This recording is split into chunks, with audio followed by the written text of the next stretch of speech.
அமெரிக்காவும் இஸ்ரேலும் இணைந்து ஈரான் மீது தாக்குதலை தொடுத்திருக்கின்றது. ஈரான் பதிலடி தாக்குதலாக இஸ்ரேல் மீது ஏவுகணைகளை ஏவியிருக்கின்றது.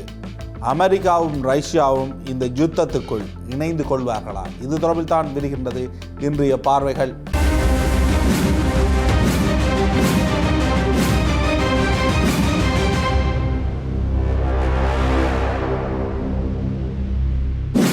இன்று காலை அமெரிக்காவும் இஸ்ரேலும் இணைந்து ஈரான் தலைநகர் மற்றும் அதனை புறச்சூழ உள்ள பல்வேறு பிரதேசங்களில் வான் தாக்குதலை ஆரம்பித்திருக்கின்றது. குறிப்பாக ஈரான் ஜனாதிபதியினுடைய மாளிகை, அதிஉச்ச தலைவருடைய வளாகம், பாதுகாப்பு அமைச்சு, புலனாய்வுத்துறையினுடைய அலுவலகங்கள், அதனைத் தொடர்ந்து அணுசக்தி தொடர்பில், ஏவுகணைகள் தொடர்பில் ஆராய்ச்சி செய்கின்ற இடங்களை குறிவைத்து இஸ்ரேலும் அமெரிக்காவும் தாக்குதலை நடத்தியிருக்கின்றன. அந்த தாக்குதல் என்பது தொடர் தாக்குதலாக இடம்பெற்று வருவதாக சர்வதேச ஊடகங்கள் செய்தி வெளியிட்டிருக்கின்றன. அதே நேரம் ஈரானும் இஸ்ரேலை நோக்கி பதில் தாக்குதலை ஆரம்பித்திருக்கின்றது. நீண்ட தூர பலஸ்டிக் ஏவுகணைகளை ஏவியிருக்கின்றது. இஸ்ரேலினுடைய வான் பாதுகாப்பு ஆயுதங்கள் அதற்கு எதிராக தற்போது தொழிற்பட்டு கொண்டிருப்பதாக இஸ்ரேலிய ஊடகங்கள் செய்தி வெளியிட்டிருக்கின்றன. ஈரானும் இஸ்ரேலும் தங்களுடைய வான் எல்லைகளை முழுமையாக மூடியிருக்கின்றது. இஸ்ரேலினுடைய எச்சரிக்கை மணிகள் சைலன்ஸ் ஒலித்த வண்ணம் இருக்கின்றது. மக்கள் அனைவரும் பாதுகாப்பு அரண்கு செல்லுமாறு இஸ்ரேல் தெரிவித்திருக்கின்றது. ஈரானுடைய பாதுகாப்பு துறையினுடைய விளக்கம், நீங்கள் ஆரம்பித்து விட்டீர்கள், இனி முடிவு எங்களுடைய கையில் என்ற அடிப்படையில் ஈரானுடைய பாதுகாப்பு அமைச்சு கருத்து வெளியிட்டிருக்கின்றது. அமெரிக்க ஜனாதிபதி கூறியிருக்கின்றார், அணுசக்தி மற்றும் நீண்ட தூர ஏவுகணைகள் தொடர்பில் பிராந்தியத்திற்கு மற்றும் அதனை சூழ இருக்கின்ற இடங்களுக்கு பாதுகாப்பற்ற நிலைமை இருப்பதனால் இந்த தாக்குதல் ஆரம்பிக்கப்பட்டிருக்கின்றது. குறிப்பாக அணுசக்தியில் ஈரானுடைய முன்னேற்றம், நீண்ட தூர ஏவுகணைகளில் இவர்களுடைய முன்னேற்றம் என்பது பாதுகாப்புக்கு அச்சுறுத்தலான ஒரு விடயம். ஆகவே இத்தாக்குதல் ஆரம்பிக்கப்பட்டிருக்கின்றது. ஈரானில் ஆட்சி மாற்றம் ஒன்றை கொண்டு வருவது எங்களுடைய நோக்கம். ஈரானுடைய இராணுவ தரப்புகள் சரணடைய வேண்டும், இல்லையேல் உங்களுக்கு மரணம்தான் என்ற அடிப்படையில் அமெரிக்க ஜனாதிபதியினுடைய கருத்து அமைந்திருக்கின்றது. அமெரிக்கா இந்த தாக்குதலில் இணைந்து கொண்டதற்கு இஸ்ரேலினுடைய பிரதமர் நன்றி தெரிவித்திருக்கின்றார். தற்பொழுது இந்த தாக்குதல் என்பது அமெரிக்காவும் இஸ்ரேலும் இணைந்து முன்னெடுத்திருக்கின்றார்கள். இந்த தாக்குதல் என்பது ஒரு போராகத்தான் அமெரிக்க ஜனாதிபதி தன்னுடைய ட்விட்டரில் வெளியிட்டிருக்கின்றார். ஆகவே இது ஒரு நீண்டகால போராக இருக்க போகின்றதா என்பது தற்பொழுது மிகப்பெரிய ஒரு கேள்வியை ஏற்படுத்தி இருக்கின்றது. இந்த போர் காரணமாக எண்ணெய் உற்பத்தி, எரிவாயு உற்பத்தியில் ஏற்பட போகின்ற நெருக்குவாரம் என்ன, அந்த ஈரானுக்கு அண்மையில் இருக்கின்ற கடல் போக்குவரத்தின் ஊடாகத்தான் உலகத்தின் 1/5 எண்ணெய் போக்குவரத்து இடம்பெறுகின்றது. ஆகவே அது தற்பொழுது எவ்வாறான ஒரு நிலையை அடைய போகின்றது? சீனா இந்த யுத்தத்துக்குள் நேரடியாக இறங்க போகின்றதா? ரஷ்யா நேரடியாக ஈரானுக்கு ஆதரவாக இந்த யுத்தத்துக்குள் வருமா என்பதெல்லாம் தற்பொழுது மிகப்பெரிய ஒரு கேள்வியாக இருக்கின்றது. எனினும் ரஷ்யாவும் சீனாவும் மிகப்பெரிய ஆயுத பலத்தை தொடர்ச்சியாக ஈரானுக்கு வழங்குவார்கள் என்று கூறப்படுகின்றது.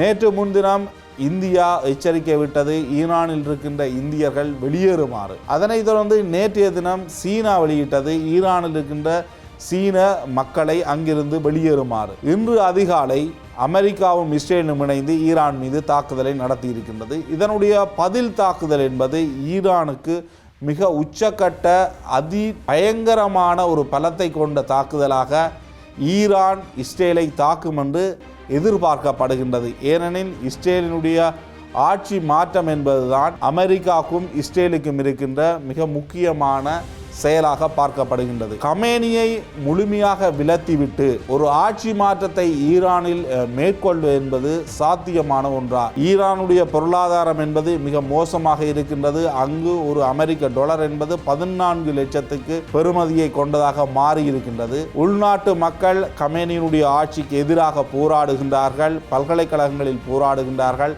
அந்த போராட்டங்களுக்கு பின்னால் அமெரிக்காவும் மொசாட்டும் இருப்பதாக ஈரான் குற்றஞ்சாட்டி இருக்கின்றது. அந்த போராட்டக்காரர்களை மிக மோசமாக அடக்கி இருக்கின்றது. அங்கு போராட்டத்தில் ஈடுபட்டவர்கள் பலரை படுகொலை செய்திருக்கின்றது. அவர்கள் மீது தூக்கு தண்டனை விதிக்கின்ற நிலைமைகள் எல்லாம் ஈரான் சென்ற பொழுதுதான் அமெரிக்கா அவர்களை பாதுகாப்பதற்காகவும் ஈரானுக்கு ஒரு சுதந்திரத்தை பெற்றுக் கொடுப்பதற்காகவும் தாங்கள் இந்த யுத்தத்தில் வருவதாக கூறிக்கொள்கின்றார்கள். எனினும் இதற்கு முழுமையான ஆதரவை ஈரானிய மக்கள் கொடுப்பார்களா?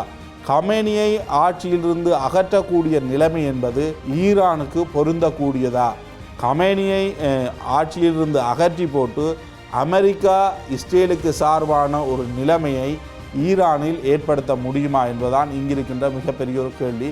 கமேனிக்கும் அங்கிருக்கின்ற இராணுவ தரப்பினருக்கும் இடையில் ஒரு விரிசல் நிலை இருப்பதாக கூட சில சர்வதேச ஊடகங்கள் தெரிவிக்கின்றது. குறிப்பாக அங்கு ஒரு ஆட்சி மாற்றத்தை ஏற்படுத்துவது என்பது அந்த அளவு தூரம் சுலபம் இல்லை என்பது ஒரு மிக முக்கியமான கருத்தாக பார்க்கப்படுகின்றது. ஏனெனில் கமேனி தான் அங்கு ஆட்சியில் ஒரு பிரச்சனையாக இருப்பாராக இருந்தால் அவரை அகற்றிவிட்டு அதற்குள்ளேயே ஒரு தலைவரை தேர்ந்தெடுப்பதற்கான வழிவகைகள்லாம் மிக அதிகளவாக ஈரானுக்கு இருக்கின்றது.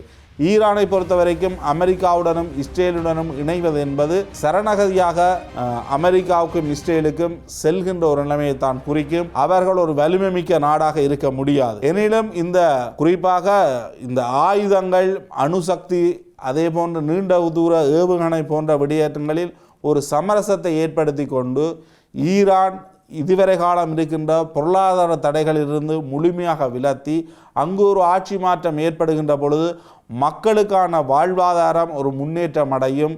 இந்தளவு தூரம் அமெரிக்காவினுடைய பொருளாதார தடைகள் காரணமாகத்தான் ஈரான் மிகப்பெரிய ஒரு எண்ணெய் வளத்தையும் எரிவாயு வளத்தையும் வைத்திருந்தும் இவ்வளவு தூரம் பொருளாதாரத்தில் பின்னடைவாக இருக்கின்றது என்ற ஒரு குற்றச்சாட்டு இருக்கு. மக்களுடைய வாழ்க்கை தரத்தை முன்னேற்றுவதற்கு இந்த அமெரிக்காவினுடைய தடைகள் இல்லை என்றால் மிக சுலபமான விடயமாக கூறப்படுகின்றது. ஆகவே அமெரிக்கா நினைத்தது போன்று அங்கு தாக்குதலை மேற்கொண்டு முழுமையாக ஈரானை கட்டுப்பாட்டுக்குள் கொண்டு வருவது சாத்தியமான ஒன்றா, அல்லது இவ்வாறான தாக்குதல் ஒன்றை இஸ்ரேலும் அமெரிக்காவும் இணைந்து முன்னெடுக்கின்ற பொழுது ஏற்கனவே ஈரானுக்குள் இருக்கின்ற ஆட்சி அதிகாரத்துக்கு எதிரான மக்களுடைய போராட்டம் ஒரு வீரியம் அடைந்து அந்த நாட்டு இராணுவத்தின் மிக முக்கிய அதிகாரிகள் அமெரிக்கா இஸ்ரேலினுடைய உளவுத்துறையினால் ஏற்கனவே விலைக்கு வாங்கப்பட்டிருக்கின்றார்கள். ஆகவே இந்த யுத்தம் என்பது நீண்ட நாட்களுக்கு நிலைக்கக்கூடிய ஒரு யுத்தமாக இருக்க போவது கிடையாது. அவர்கள் ஏற்கனவே எவ்வாறு வெனிசுலாவில் மேற்கொண்டார்களோ, வெனிசுலாவினுடைய முக்கிய இராணுவ தளபதிகளை விலைக்கு வாங்கியதன் பின்னர் அங்கு எவ்வாறு சென்று அந்த நாட்டு ஜனாதிபதியை கடத்தி கொண்டு வந்தார்களோ அதே போன்ற ஒரு விடயத்தை ஈரானில் மேற்கொள்வார்கள் என்ற அடிப்படையிலும் சில வியூகங்கள் முன்வைக்கப்படுகின்றது. இதனைத்தான் மிக முக்கியமாக சர்வதேச ஊடகங்களில் பேசுபொருளான விடயமாக இருக்கின்றது. எனினும் ஈரான் தான் ஒரு வலிமையானதாகவும் நீண்ட கால பாரம்பரிய கலாச்சார மரபை கொண்ட நாடு, எங்களுடைய வலிமையை நாம் இந்த யுத்தத்தில் நிரூபிப்போம், அமெரிக்கா இஸ்ரேல் இணைந்து இந்த யுத்தத்தில் வந்தால் கூட எங்களுடைய அடி என்பது மிகவும் பலமாக இருக்கும் என நீண்ட காலமாக கூறி வந்தது. இந்த யுத்தம் ஏற்படுவதற்கு மிக முக்கியமான காரணம் ஜெனீவாவில் அணுசக்தி சார்ந்து அமெரிக்காவுக்கும் ஈரானுக்கும் இடையில் பேச்சுவார்த்தை தொடர்ந்து பல நாட்களாக முன்னெடுக்கப்பட்டது. எனினும் அந்த பேச்சுவார்த்தை என்பது தோல்வியடைந்தது. அந்த தோல்வியின் விளைவாகத்தான் இந்த யுத்தம் ஆரம்பிக்கப்பட்டிருக்கின்றது. இந்த யுத்தம் மிக பல கோடி அளவில் பொருளாதாரத்தில் பாதிப்பை ஏற்படுத்த போகின்றது. அது ஈரானினுடைய உட்கட்டமைப்பு மட்டுமல்ல, உலக பொருளாதாரத்தில் தாக்கம் செலுத்துகின்ற ஒரு போராட்டமாக மாறப்போகின்றது. எனினும் அமெரிக்கா ஒரு மிக பலம் பொருந்திய நாடு, இஸ்ரேல் மிக பலம் பொருந்திய நாடு. ஈரான் இந்த இரண்டு நாட்டின் பாதுகாப்பு படைகள் மீது மேற்கொள்ளுகின்ற தாக்குதல் என்பது அமெரிக்காவுக்கு ஒரு அவமானகரமானதாக இருக்கும் என்பதில் மாற்று கருத்து இருக்க போவது கிடையாது. அதே போன்று இஸ்ரேலினுடைய வான் பாதுகாப்பை ஈரானால் கேள்விக்குட்படுத்த முடியும். ஏற்கனவே 12 நாள் யுத்தத்தில் அது கேள்விக்குட்படுத்தப்பட்டது. தொடர்ச்சியாக இஸ்ரேல் மீது ஏவுகணைகளை ஈரான் ஏவுவாக இருந்தால் அதனுடைய வான் பாதுகாப்பு என்பது சில சந்தர்ப்பங்களில் செயலிழக்கும். அந்த சில சந்தர்ப்பங்களில் செயலிழக்கின்றது அல்லது அது தொடர்ந்து எதிர்த்து செயற்படாமல் போவது என்பது ஈரானுடைய பாலிஸ்டிக் ஏவுகணைகள் அந்த நாட்டு மக்கள், குடியிருப்புகள், மிக முக்கியமான நகரங்கள் குறிவைத்து செல்கின்ற அந்த ஏவுகணைகள் விடித்து மிகப்பெரிய ஒரு சேதத்தை ஏற்படுத்துகின்ற பொழுது அது இஸ்ரேலினுடைய பாதுகாப்பு சார்ந்தும் கேள்வி எழும். ஏற்கனவே இஸ்ரேலினுடைய பிரதமர் மீது பல்வேறு குற்றச்சாட்டுகள் இருக்கின்றது ஊழல் சார்ந்து. ஆகவே அந்த நாட்டு மக்கள் ஒரு யுத்தத்தை விரும்புவார்களா?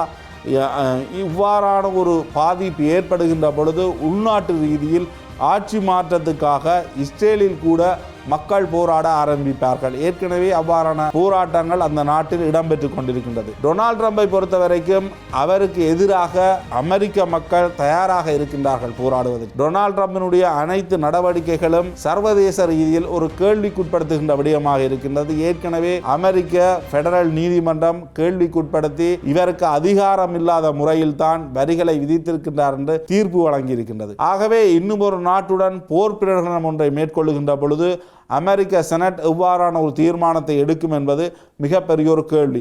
ஏனெனில் இந்த யுத்தம் என்பது அமெரிக்காவுக்கு இருந்து மிக நீண்ட தூரத்துக்கு அப்பால் இருக்கின்ற ஈரானுடன் மோதுகின்றது. இந்த மோதலினால் ஏற்படுகின்ற பொருளாதார செலவீனம் என்பது அமெரிக்காவுக்கு தேவையற்றது. மீண்டும் யுத்தங்களை ஆரம்பிப்பதன் மூலம் அமெரிக்காவினுடைய பொருளாதாரம் வீண் செலவீனங்களை நோக்கி செல்கின்றது என்ற ஒரு ரீதியில் கூட அமெரிக்காவில் எதிர்ப்புகள் கிளம்புவதற்கு பல்வேறு வாய்ப்புகள் இருக்கின்றது. ரஷ்யா ஏற்கனவே உக்ரைனுடன் போராடி கொண்டிருக்கின்றது. ஆகவே உக்ரைன் விடயத்தில் அமெரிக்கா பல்வேறு விட்டுக் கொடுப்புகளை மேற்கொண்டிருக்கின்றது ரஷ்யாவுக்கு சார்பாக. ஆகவே ஈரானுடைய இந்த யுத்தத்தின் பொழுது ரஷ்யா நேரடியாக அமெரிக்காவுக்கும் இஸ்ரேலுக்கும் எதிராக யுத்தத்துக்கு வருமா என்பது மிகப்பெரிய ஒரு கேள்விக்குறி. ஆகவே ஆயுதங்களை ஈரானுக்கு வழங்குவதற்கு வாய்ப்பு இருக்கின்றது.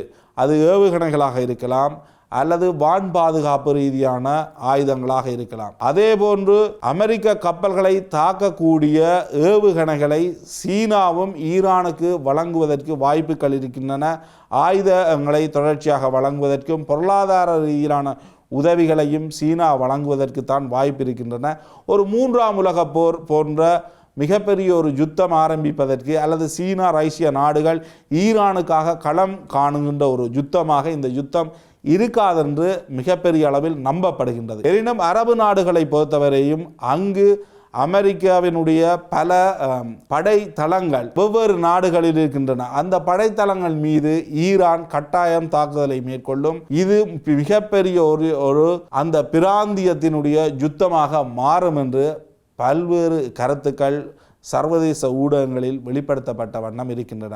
நான் பேசிக்கொண்டிருக்கின்ற இந்த சந்தர்ப்பத்தில் ஈரான் தாக்குதலை மேற்கொண்டு கொண்டிருக்கின்றது. அதே நேரம் ஈரான் மீது அமெரிக்காவும் இஸ்ரேலும் தொடர்ச்சியாக தாக்குதல்களை மேற்கொண்டிருக்கின்றது. இன்னும் ஒரு பார்வைகளின் புதிய அப்டேட்களை பார்ப்போம். நன்றி, வணக்கம்.